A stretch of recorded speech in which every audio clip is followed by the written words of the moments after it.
Yes, after so many weeks of endless reaction videos to Eurovision songs, we have another podcast episode. Welcome to the Embarrassing Diary.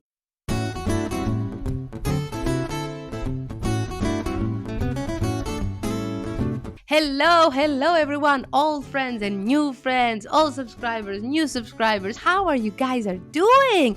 It has been quite an overwhelming amount of weeks for a lot of reasons. The latest episodes have been a huge hit on YouTube. We were not expecting. I started this podcast with the intention just to have a podcast, but we did some reaction videos and it went really well. But of course, I don't want to only have reaction videos. I want to keep doing the podcast. I have an amazing guest today. Nathaniel is going to join us all the way from Sweden, although he's in the United States right now. He's a comedian, a musician, an artist, an old soul, as I like to say. And we are going to talk about creation, creativity, why laughter is so important for comedians. If everybody can be a comedian, why do we make art? Are we making art for us? Are we making it for other people? Who is the most important audience here? Make sure to click the subscribe button so that you are informed of all the latest details. And here we go. The episode starts now. Hello. Hello, good morning. Good afternoon. Depending on the perspective. What time is it there? So here it's 1 o'clock Amsterdam time, and there It's just past 7 in the morning. 7 o'clock in Rhode Yeah. Island. So for the people who don't know you, give us a little bit of a background. Who are you, Nathaniel? So I'm born and raised in the USA in Connecticut, and I do both music and comedy, and I teach music and I play music, and I do comedy. I don't teach comedy, and I've actually never been to I'm too proud to go to a comedy class, although I'm not against comedy classes. No. So you incorporate both, right? So you, for example, when you have a performance, you do a comedy show and music at the same time. Do you do that? Sometimes. Yeah. In fact, it's something I've been trying to think. I've been thinking I should do more and more, and I've been trying to do it more actually, because I realized that could be a niche. When you make something, when you make a piece, and I'm Mhm. referring mainly to comedy and music, who do you have in mind? Do you have in mind the audience, or do you have in mind what you like? Sometimes I think they have to have a good time, but then at the Mhm. same time, I have to have a good time, because if I don't have a Course. good time, nobody else is having a good time. But it's so hard to, I don't know. What do you think about that? I think as an artist, any kind of artist, like you definitely have to make something for yourself, and believe in it enough that you feel like you want to share it with others. That's the main feeling I have, is like I think of something funny, and I'm like, oh, and I might think it's very funny at the time. I write it down, or I put in my voice memo or something, and then I go back to it, and I'm like, is this still funny, or was it just high? No, just kidding. And then if I think it's still funny or it's still worthy, then and I make the decision: am I gonna perform this on the stage or not, or put it on Instagram or whatever? Because obviously, if you're gonna make a TikTok or something, like that can just be a one-off thing. I feel like sometimes you have to gauge the room temperature to see who you have. Sometimes when there are a lot of men in the crowd, sometimes I'm like, okay, I need a bit more. When there are women, I'm like, okay, I'm talking to my girlfriends now. No, yeah, now you So can tell them the truth. exactly, and that's what I was saying the other day to a friend of mine. How different it is like to have only men crowd and only women.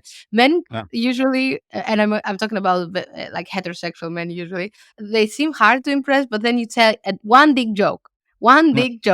Yeah. ah, this is so funny, so funny. I respect you. I respect you. Yeah. We're pathetic. Do you That is think? so funny. I think it's so cool with the comedy right now that it's there are so many female comedians. It's like when I was growing up, it was so. I was born 1980. I'll let you do the math, and you could count like on your fingers like how many female comedians there were. And like now Yeah. in Sweden, it's very I would say almost dominated by female comedians. Or maybe 50-50. Like how is it in the Same. Netherlands? Yeah, we're not a lot of women. Mhm. Usually in the lineups there are like 8 men and then two women, 3 women, but Okay. proportionally the men are more. Yeah, And then yeah. we have some they're called Funny Women Amsterdam, that it's only women, so that we can boost a little bit the female opinion. Yeah, it's still a disproportionate, I must say. And also Maybe, I should take that back. it's probably still male dominated in Sweden, but it's starting to even out. I To would say. change. Yeah, Yes, I would say. yes, I Yeah, feel yeah. that. Mhm. Yeah, yeah. But, coming back to you, Yes. you told me Mhm. before that you're a perfectionist. Yeah. So I think that's kind of hard when you make how hard it is for you to make art. Do you, like, have to wait and wait until it's super, super, super perfect? Or how do you deal with that? Or do you like, "Ah, it's never gonna be 100% perfect. Give it to the world." Yeah, I mean, the thing that's nice with comedy as opposed to music is that you do have to let go of the idea of perfect because we live in an imperfect world. There is no such thing as perfect, actually. So to be a perfectionist is making life unnecessarily hard. At the same time, that you have to have some kind of standard, like because there are people, unfortunately, that, or for better or for worse, they have kind of a low standard. But comedy, as opposed to music, in a way, is easier to like just get an idea out and just perform it or just put it up on social media and like, but with a song, like nowadays with music, I actually set the bar low in terms of the amount of output. I basically just have a goal for myself of like releasing one song per year. Like Oh, yeah? that's all I have time for. Like in terms of like a Spotify song, like, so if you go on my Spotify, you'll see like there is a song every year since 2008, I think. But and then there's one or two albums up there also, but like I haven't done a full length album for 10 years. So, but Yeah, I have like maybe three albums in my head. yeah. So it's just, it's a It first world problem. I know, of course. But it makes sense. It makes sense what you're saying. Comedy is different. You have to try stuff out and see if the people like it. While music, you have to, it's more internal. You have to work on it. You can't just like give something very drafty to the world. So Mhm, it mhm. does make sense what you're saying. But that also came to what came to my mind is with the conversation we had before about laughter. You said something very interesting. You said the laughter is our currency. Oh no, Yeah, no, I was quoting Jerry Seinfeld. very good line. Uh, Yeah, Jerry Seinfeld said that in an interview with Mark Maron. And he, because Mark Maron was saying like he's a very angry, introspective comedian, and like he just wants to tell the truth. He's all about like saying the truth to the world. And Jerry Seinfeld was, and Mark said to Jerry like, "That's not really your shtick, is it?" And Jerry says, "No." He said, "My currency is laughter. If I get the laughter, then that's my pay." Besides the yeah. fact that he's a very rich comedian. Uh, but yeah, I mean, that's the other thing difference between music and comedy is on the stage, as you know, you get direct feedback. Is this Yeah. working or is it not? And then afterwards, there is always the evaluation in the mind is like, was it the crowd or was it me? Like usually it's a combination, right? Like it's so Yeah. sensitive. Comedy is so sensitive. I like what you're Mm, saying. You texted me that, and I really felt it when you said it's sensitive, and I'm like, "It is," because in my head, I was like, "Ah, it's just set up punchline, set up punchline." mm, But mm. then you said something very good. I keep it as an advice. I'm not joking. Wow. What you said it's a hit or miss, you said. So it's you, it's the room, it's the MC, it's who was before you, it's the day. Tell me about that. I agree Oh so yeah. much. Yeah. I mean, MC is a huge factor. A good MC can make or break a night. And it's so much about confidence. If the comedian is confident or exudes confidence, then the audience can relax and like they're more open. Then again, there are comedians that do exude like a lot of nervous energy and then like that. But as long as like it's in control, because then you can kind of make the audience like uncomfortable in the way that you want. Yeah. I have a character actually that I'm bringing back after a long time. I used to do this character all the time, and it's very it makes you cringe. It's like Yeah. cringy, but I do it on purpose with the violin actually, because the violin is a little bit cringy to begin with. Like taking a violin onto a comedy stage is like, oh, what's like it's a prop, prop. Yeah. It's not a guitar. It's not like a cool instrument. Yeah, so it's risky though. Yeah. You also told me about the ukulele, which you told me that's also funny. People laugh with the ukulele, apparently. Yeah, I mean, it's just Sure. it's small and it's accessible. That it is in a way very comedic instrument. How long do you think that it takes for someone to be a good comedian? Do you think there's a timeline, or I don't think it happens immediately. I think it requires a lot of time. And do you think Well, that everybody can be a comedian? that's a very good question. Very good question, Sarah. The first one, I think actually, someone might have gone around for years and years and years developing the comedy in their mind. So actually, theoretically, they go up on the stage, they could be funny on the first time. I've seen several people go up for the first time and actually, or supposedly the first time, and be funny. But then we have no idea how long they've been working on those ideas in their brain. So I would say probably it takes a long time just to develop, like, to know exactly what you're going to do. Because there's a lot of people that are like funny just amongst friends and whatnot, but Mhm. that's also been developing probably over time. I mean, no one is born like coming out of the womb like funny. Jim Carrey. I'm sure a lot of parents think that this is funny, and then they probably got encouraged. And in my case, I do think that I developed a sense of humor out of almost like a defense mechanism, because I was like the smallest. I was the youngest kid in my class. I was the smallest kid in my class, and I come from like kind of conservative town. So I think I learned pretty early to like make people laugh as like a disarming quality. And then Yeah. when I saw Comedy Central on TV, and I just fell in love with like the brick, the when they had the brick background, like the stand-up comedians. And then eventually I moved to New York for a summer, and I got to go to the Comedy Cellar, which has the brick. And then the second question, can anybody be a comedian? I think that comedy is like music and art, like some people are in visual arts. I mean, like anybody can learn to a certain degree, but then, I do think that there's some people that are maybe more talented, for lack of better words, or more predisposed. Like I have a musical gene, I guess, and I would say I have a comedic gene, but I do not have a visual arts gene. But I Mhm. do think that I could take lessons, I could become better. My wife likes to, because sometimes I diss my own, like if I make a drawing, like I no confidence, and she's encouraging. She says, "Oh no, it's not bad. I mean, you could just work at it." And then the same thing for someone else that's not necessarily funny. Like naturally, I do think that kind of person might be a good candidate for like a comedy class. And I'm not trying to diss comedy class. I sound like a jerk, but Oh, no, you um, don't. I I agree. it I just want to say one more thing about comedy class, that I did actually learn something just from watching um it was a advertisement for Masterclass, Masterclass. And Yeah. Steve Martin had he was talking about his Masterclass, and he actually gave a tip in the advertisement for the Masterclass, which I do use.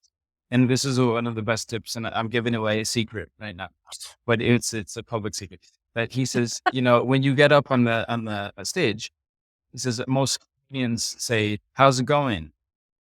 You Yeah. know, he says, you just wasted like precious times that make that first thing funny. And Yeah. I actually, since then, I completely like use that. So Yeah. now I I have different ways of going in, like, and try, try to get them like right away, or yeah. give at least say something where the answer of the audience is not awkwardly good. Because if you say, "How's it going?" you might get people that say good, and like an audience saying the word good back. It's just, Yeah, yeah, yeah. I did a course. The teacher was like saying, try to the first 30 seconds you're on stage, try to Mhm. make them laugh twice, Mhm. because then they will be in condition to roll. The next line, they will be more prone to laugh. However, it doesn't always happen, huh? So No. sometimes you're saying in your head, you're like, "Ah, that's so funny," and they don't. When they're laughing, you're like, Uh, "Ah, okay." For me, I find it. how do you get out of that? Yeah, sometimes I'm honest. I'm like, "Okay, this didn't land well." Like, Mhm. okay. Like, when you're honest and you're very vulnerable, I find that people like it. And then you switch to something else, and usually lately, sometimes if it's not funny, I'm like, "Okay, this did not land well either. Okay, this is Mhm. gonna be a hard 5 minutes, guys." But that can be funny, That right? that Like, is the funny. yeah, yeah, Instead of yeah, the yeah. joke that you write is your observation. Lately I found it very interesting. how important it is to observe the room. So I thought that comedy is like you go up there, you just say five jokes, that's it, bye bye. But no, no, you have to Mhm. really be present and you have to really look each other in the eyes and see what's happening. Because if, for instance, somebody like 20 people come in all of a sudden, everybody's looking at the elephant in the room. So if you Mhm. say something out of the box, like, what is happening with you guys? Like, did you come with a bus or whatever? I don't know, whatever. Mhm. Everybody will laugh because everybody's thinking about that thing. Mhm. But being in the moment, I think, is Being in the moment. incredibly important with the comedy and music. I mean, the thing with music is kind of like it's almost like you have to be your own audience, Yes, yes, yes. which you should be in comedy also. But then you do have the audience that's giving you the direct feedback, so it's a slightly different.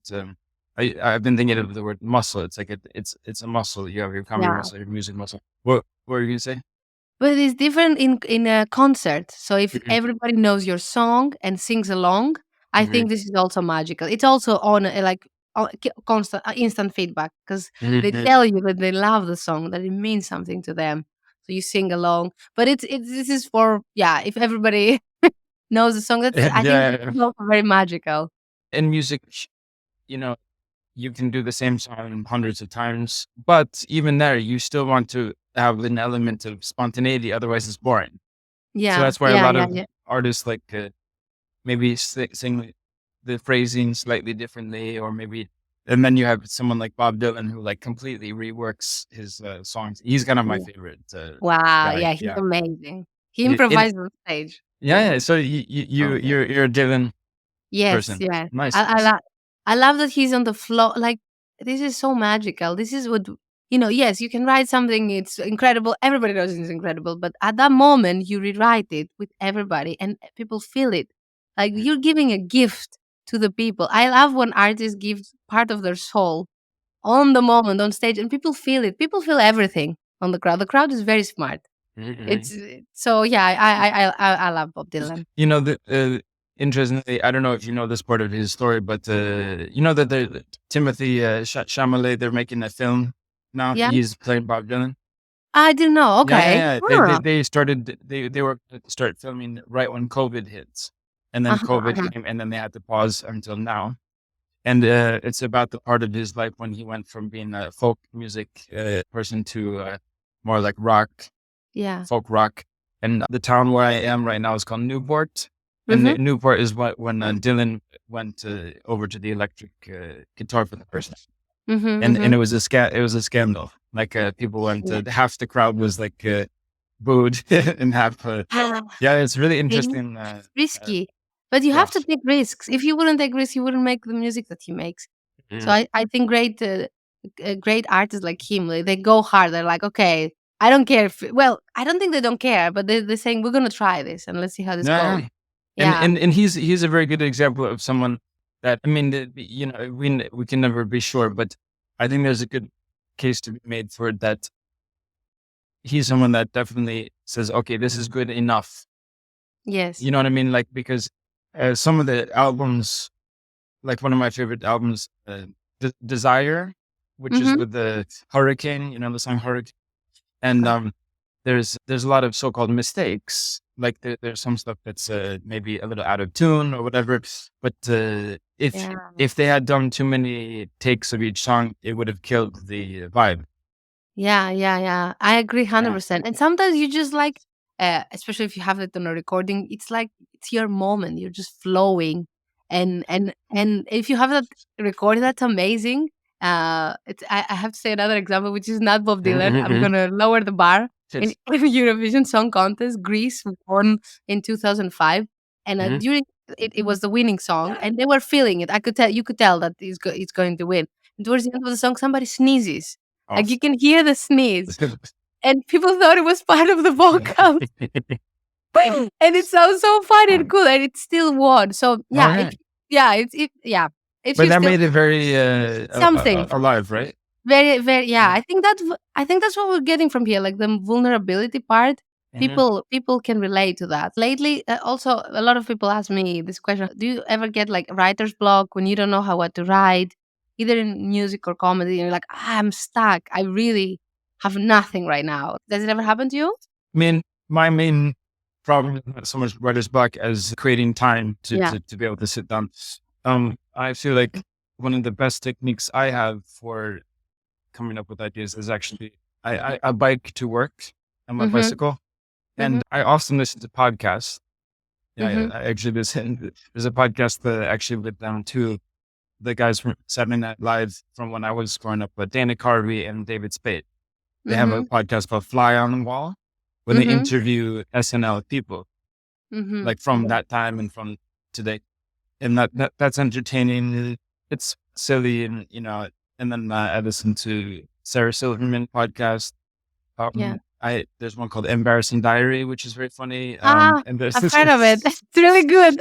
um, and but the thing is that if I want to make myself, or not make myself, but the creativity does come, and I've heard this before, expressed in different ways, but um, like boredom I think is a great way of. So if you're able, like in my life, it's very hard to be bored because I have 3 kids and I'm working full time, and I have a dog.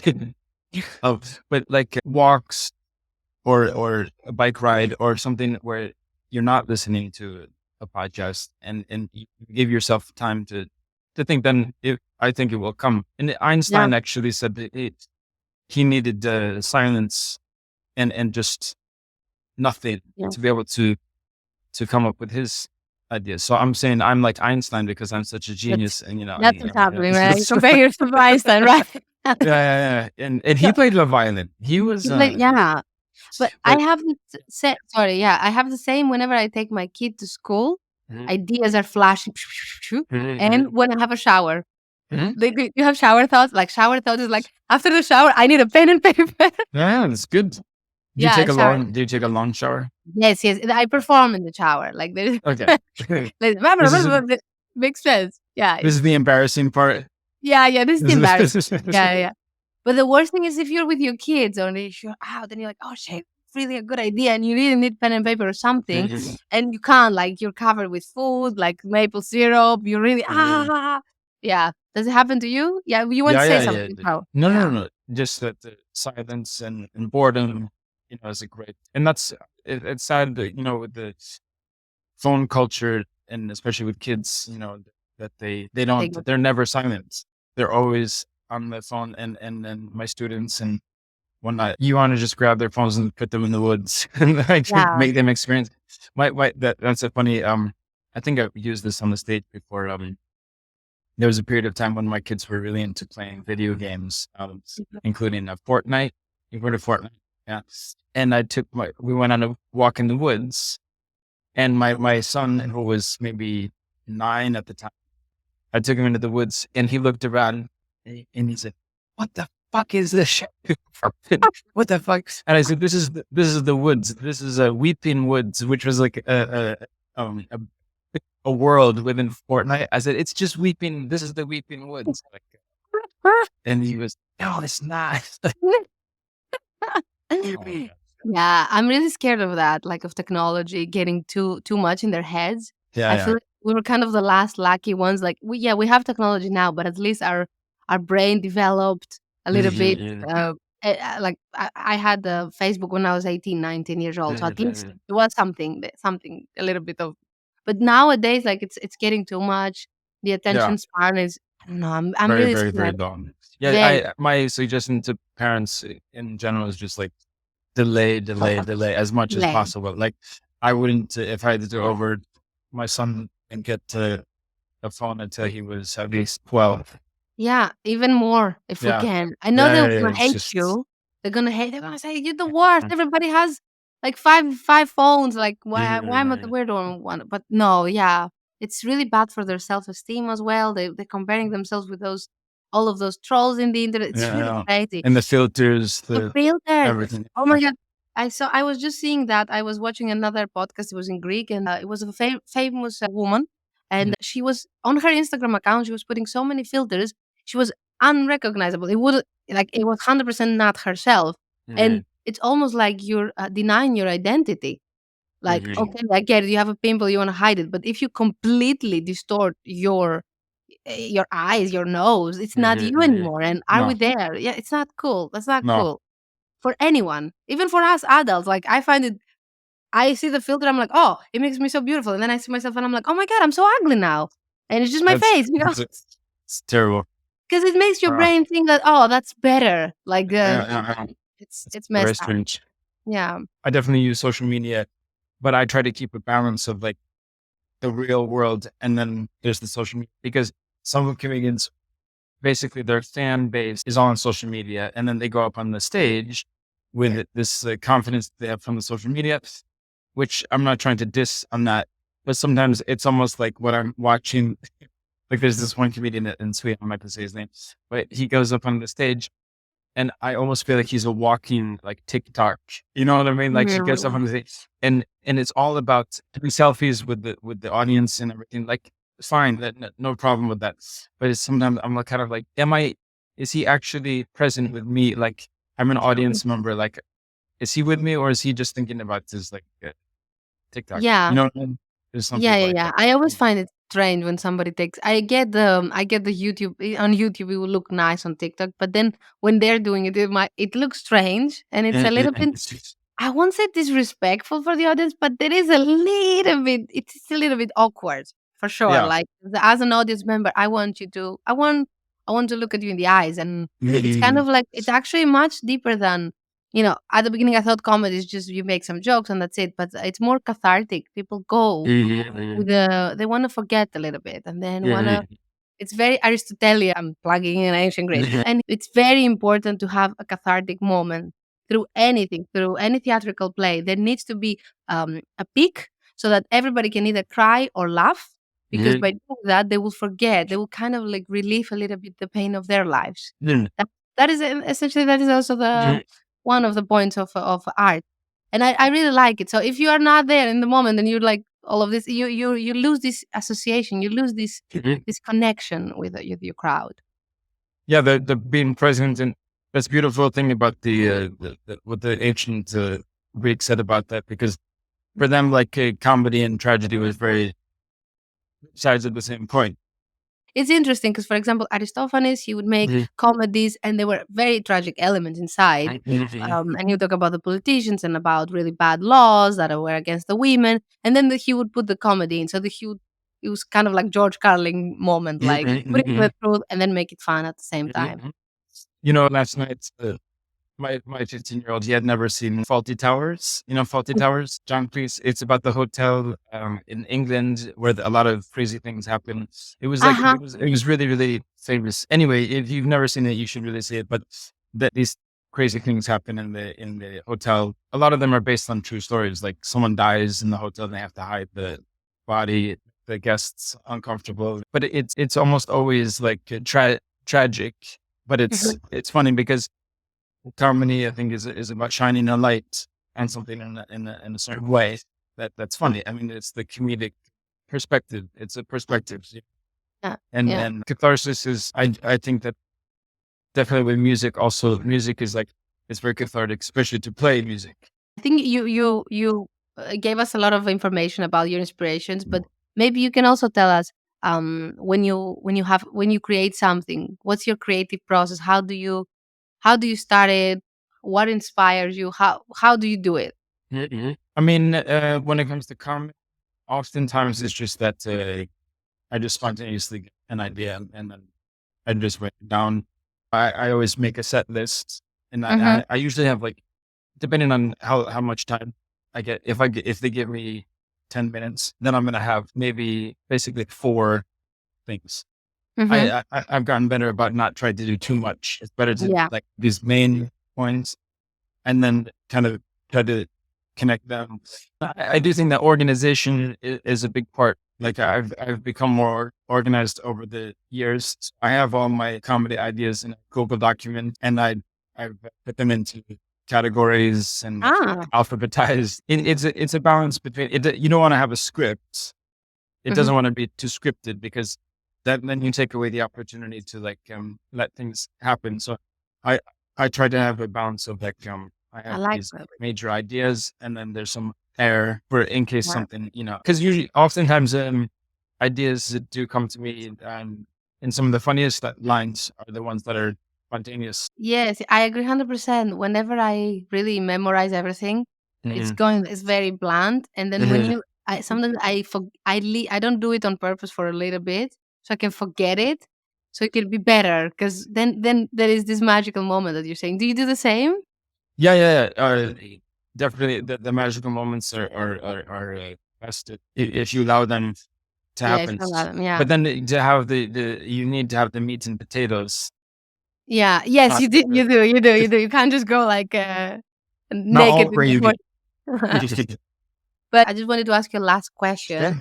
Since out of your whole experience, what would be your advice to someone listening right now? They are just starting their comedy journey, their music journey, their artistic journey. They don't know what's happening. What would be your advice to newbies?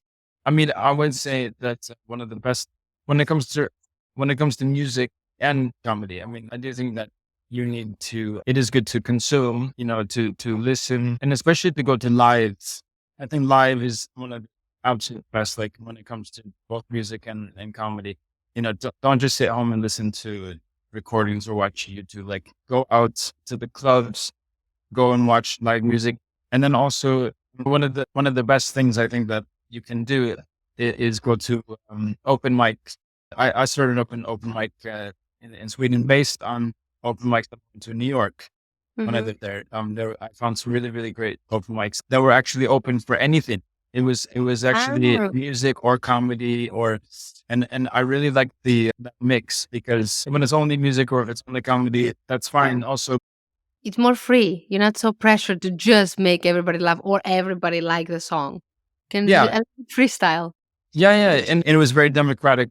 They used the egg timer, and Ah, 8 minutes. Everyone got 8 minutes. no, they had But the yeah, this yeah, one. and then it was very encouraging because they would have the so-called judges, and the judges all had signs that said 10. Everyone got a 10, and That, yeah, it was really. And then they would go until everyone was done, and it could end at 3 in the morning.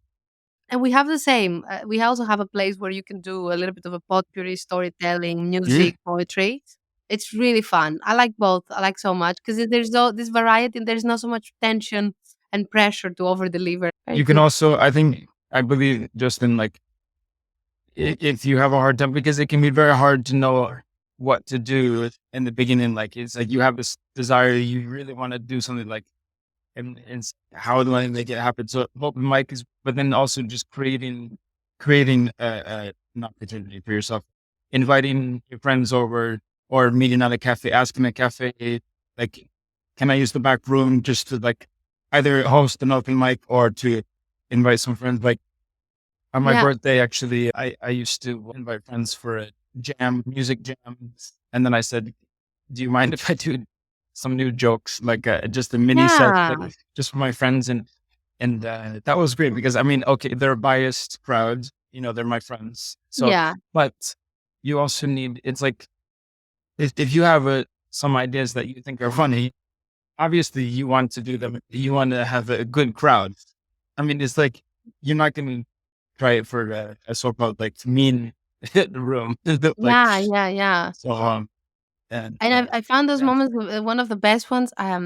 Last week actually it happened to me. We were in a bar and there was no crowd. It was Mhm. Thursday, nobody wanted to go, and we were just a bunch of comedians and the crew members. And Mhm. I'm like, "Oh, this is gonna be horrible." This is, But it was completely the opposite because mhm. everybody it was like dissecting a joke and analyzing it. And they were Mhm. so funny. Those people were so funny and they were Yeah. analyzing that. Why did you write this? Why don't you write it like this? And we ended up rewriting our jokes and it Mhm. was Fun. That magical. sounds that sounds awesome. Very good. And I thought that there would be a lot of competition with comedians, and there are indeed comedians who are competitive and they're like, "Don't talk to me." Mhm. But most of them, I've seen the opposite. Like the good comedians are not competitive; they're nice. They want your feedback. They want to work with you. And I think it's the best way to close this conversation. Together we stand, divided we fall. We need each other. We need each other to create art. Artists need each other, and we need feedback constantly. And we can't do this just by ourselves. Absolutely. And I think that's the case in point. And as a way to continue this conversation, because I'm not done. No, I'm just kidding. I've also noticed that in Sweden is the more successful comedians, they're usually like more open because they have the confidence of like, they're not so scared of Yeah. like the competition. Actually, a friend of mine, one of the ones that started up the club that I helped to start up, they started up another club where the concept was like open mics, but then 2 hours, I think it was 2 hours before the open mic started, to have like a session or an opportunity for comedians to sit down and work on ideas with each Yeah. other. Oh, so that was also cool, to just like creating that space of like, yeah, Yeah. we can do something funny together. Why not? And I think you can't be good at doing comedy without a little bit of self-deprecation. Like you have to be humble to make good comedy, because if you think you're the best, then it's not going to be relatable. People like Mhm. the wound, like that part, because they can feel like, oh, I'm also that person, but I'm not, because the comedian gets the bullet. You know? It's common recognizing yourself, kind of like. Yeah. Yeah. But thank you so much. Thank you. I think a lot of people who are listening to this podcast are interested in comedy, but people also, it's not only about comedy, it's about artists in general who are keen on to learn how to do it. It's really nice that you gave us your input and you were here today. So thank you so much. Carrie, and we'll be in touch. We'll be in touch and hope to see you either in Sweden, either in Amsterdam. Either way, I think we're going to definitely talk again for sure. Thanks so Sounds much. good. Bye. If you are still here until the end, first of all, a huge thank you for staying until here. Okay, let's say the most obvious one. Make sure to follow us. Follow me. Actually, I'm the only one in the team. Follow me on Instagram. I would love to wake up one day and have like 10,000 subscribers. I only have 600 subscribers, y'all, right now. Things are not going really well in there. So make sure to come, follow me, and I'll follow back. This is how large I am. This is how open-minded I am. I follow everyone back. Of course, do not forget, we have new episodes every week, and we will have another episode next week. So I'm excited to see you again. Suggest your topics, send me an email, send me a kiss, and yeah, see you next time.